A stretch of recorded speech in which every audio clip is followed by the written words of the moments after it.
ونستعينه ونستغفره ونؤمن به ونتوكل عليه ونعوذ بالله من شرور أنفسنا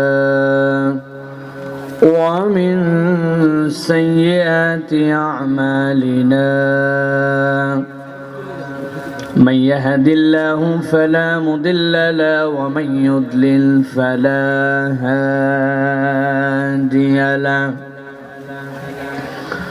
وأشهد أن لا إله إلا الله وحده لا شريك له وأشهد أن سيدنا وحبيبنا وطبيب قلوبنا محمد الذي أرسله بالحق بشيرا ونذيرا وداعيا إلى الله بإذنه وسراجا منيرا فقد قال الله سبحانه وتعالى في كلامه المجيد وفي فرقان الحميد أعوذ بالله من الشيطان الرجيم بسم الله الرحمن الرحيم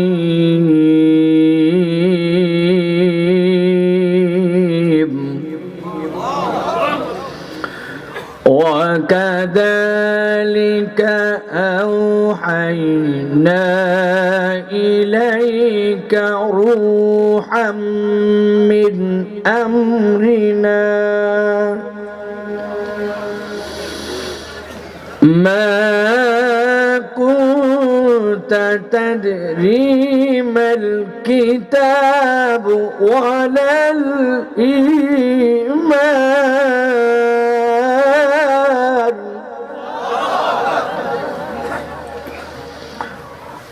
الإيمان ولكن جعلناه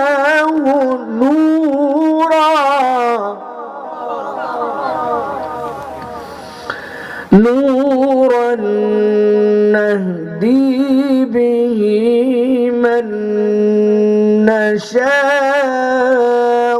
من عبادنا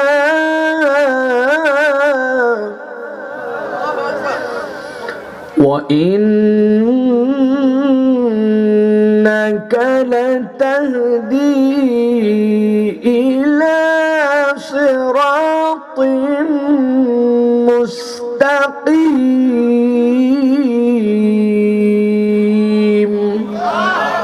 وقال الله سبحانه وتعالى إن الله وملائكته يصلون على النبي يا أيها الذين آمنوا صلوا عليه وسلموا تسليما اللهم صل على محمد وعلى آل محمد كما صليت على إبراهيم وعلى آل إبراهيم إنك حميد مجيد اللهم بارك على محمد وعلى آل محمد كما باركت على إبراهيم وعلى آل إبراهيم إنك حميد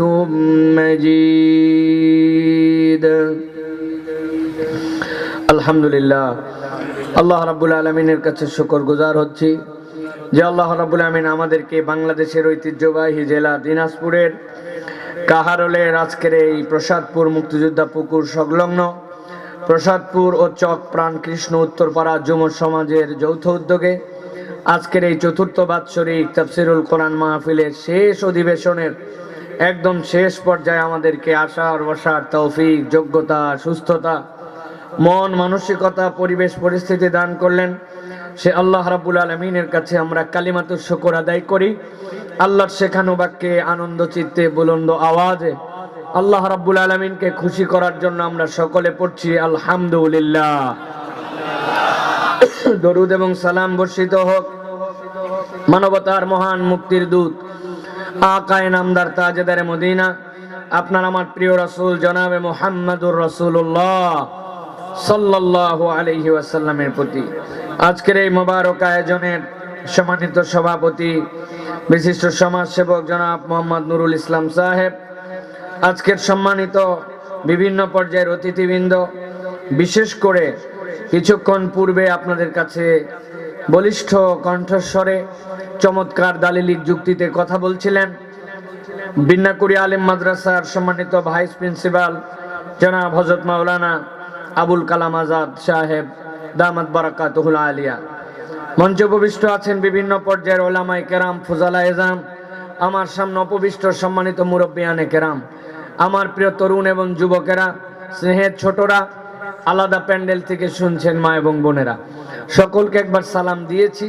আরো একবার আপনাদের কাছে দোয়া করা এবং পাওয়ার আশায় সালাম নিবেদন করছি। আসসালামু আলাইকুম ওয়া রাহমাতুল্লাহ। আমার কাহারুলের ভাইরা কেমন আছেন আপনারা? সবাই ভালো আছেন আপনারা? আলহামদুলিল্লাহ। ভরা পেটে আছেন না খালি পেটে আছেন ভাই? ভরা পেট আছে? খাওয়া দাওয়া করে আসছেন তো সবাই? কারণ যাইতে বাড়িতে অনেক লেট হবে, ঠিক কিনা? সুতরাং যারা আসছি আমরা ভরা পেটে আসছি তো নাকি? সবাই মনে হয় ভরা পেটে আসে নাই, কারণ অনেক দূর দূরান্তের মানুষ আসছে, আসার পরে তারা খাওয়ার খায় নাই, রাত্রে কোন রকম খাইছে, সবাই ভরা পেট নাই এখানে, ঠিক কিনা? এটা একমাত্র কোরআনের মাহফিলেই সম্ভব। তাছাড়া রাত্রে 10টার সময় এরকম শীতের মধ্যে যদি এইটা কোরআনের মাহফিল ছাড়া কোনো রাজনৈতিক মাহফিল বা অন্য কোনো মাহফিল হতো, তাদের মিছিল মিটিং হতো, তাহলে অন্ততপক্ষে বিরিয়ানির প্যাকেট, পকেটে টাকা, গায়ে গেঞ্জি, মহিলাদের শাড়ি, গাড়ি ভাড়া, তারপরেও লোক পাওয়া যায় না, ঠিক কিনা? একমাত্র ব্যতিক্রম হচ্ছে কোরআনের মাহফিল, যেখানে মানুষ নিজের উদ্যোগে নিজে আসে, উল্টা আরো পকেটের টাকা খরচ করে যায়, ঠিক কিনা? এই জন্য আমরা যারা কোরআনুল কারীম শোনার জন্য আজকে এসেছি, আজকে যারা বসেছি, আল্লাহ রাব্বুল আমিন আমাদেরকে অনন্য সৌভাগ্যমণ্ডিত করেছেন। সকলের কপালে ঠান্ডা জোটে, কিন্তু সকলের কপালে মাহফিলে আসা জোটে না। কথা বলেন কিন্তু বুঝে হুঁশ করে বলেন। ঠান্ডা এবছরই দিনাজপুরে প্রথম নয়, বাংলাদেশে এটাই ঠান্ডা সবচেয়ে বড় নয়। বাংলাদেশে 1998 সালে, 2018 সালে বাংলাদেশে রেকর্ড হয়েছে ঠান্ডা 2.9 সেলসিয়াস তাপমাত্রা বাংলাদেশে ছিল। এখন তো 10, 12, 13 আছে। সুতরাং যারা কোরআন শোনার জন্য আসবে, ঠান্ডা তাদের কোনো অজুহাত নয়। আবার সবাই কোরআন শোনার জন্য আসতেও পারবে না, এটাই বাস্তবতা, ঠিক কিনা? এই জন্য প্রিয় ভাইয়েরা, মন খারাপ করার কোনো কারণ নাই। আপনি যদি মনে করেন যে আল্লাহ এত বড় আয়োজন করলাম, লোক কই হলো, কি হলো আর কি হলো না, লোক দিয়ে আমাদের কিচ্ছু যায় আসে না। কথা বুঝে বলেন, লোক দিয়ে কিছু যায় আসে? কোরআনের পক্ষে কি দলিল দেয় যে লোক দিয়ে কিছু যায় কি আসে না? আমি একবার হজের সফরে ছিলাম। যেই হজের সফরে থাকা অবস্থায় খবর পাইছি, ফেসবুকে দেখছি গাবতলির হাটে একটা গরু উঠছে। এই গরুর দাম 15 লাখ। কত দাম? 15 লাখ টাকা দামের গরু কি সোজা গরু ভাই? কেইসা গরু তাহলে? যেই লোক কিনছে, এই লোক কেনার পরে গাবতলি থেকে গুলশানে নিয়ে গেছে, নিয়ে যাওয়ার ভাড়াই 30,000। চিন্তা করছেন আপনি? আর ওই হাটেই কথার কথা একজন আসছে, গত বছর নিয়ত করছিল যে আল্লাহ যদি বাঁচায় আগামী বছর এটা কুরবানি দিব। 1 বছর টাকা পয়সা জোগাড় করে 13,000 টাকা, 13,500 টাকা ম্যানেজ করছে। ভ্যান চালক বেচারি ওই টাকা দিয়ে একটা ছাগল কিনছে। কুরবানির শেষ হাট যদি হয়, 13,000 টাকায় ছাগল হয় ভাই? এইটার গায়ে কিচ্ছু নাই, খালি দাঁত সেই পর্যন্ত। তারপরেও কিনছে, কিনে টিনে এখন চিন্তা করছে আল্লাহ এইটা নিয়ে যাই কেমনে, লজ্জা লাগে। এই জন্য কোমরের গামছা খুলে উপর দিয়ে চাপায় নিয়ে গেছে, যাতে লোকজন না বলতে পারে মরা ছাগল কই পালি। মানুষজন টিটকারি করে না, ওই ছাগল নিয়ে চলে গেছে।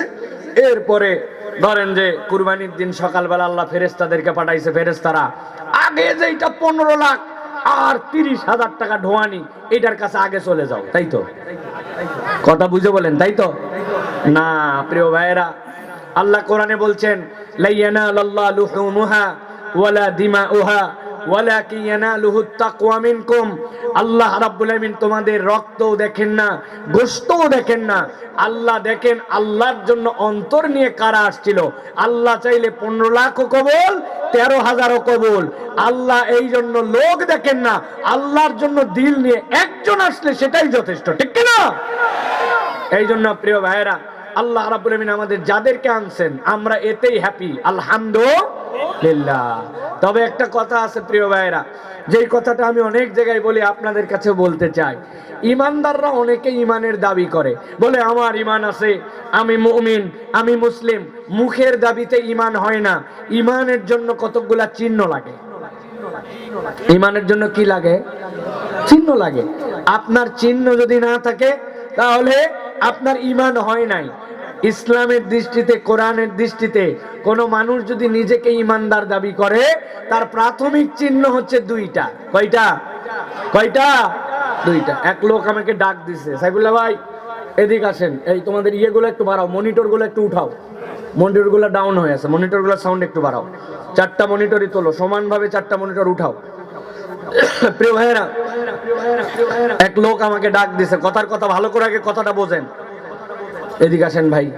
আমি চিন্তা করলাম, বাপ রে, যে আদর যত্ন করে আমাকে ডাক দিছে, ঘটনা কি? কয় আপনার একটা আজব জিনিস দেখাবো। গেছি ওর কাছে, দুনিয়ায় কত আজব জিনিস দেখলাম, আবার নতুন কি আজব দেখাবে, যাই তো। যাওয়ার পরে বলছে ভাই মাথা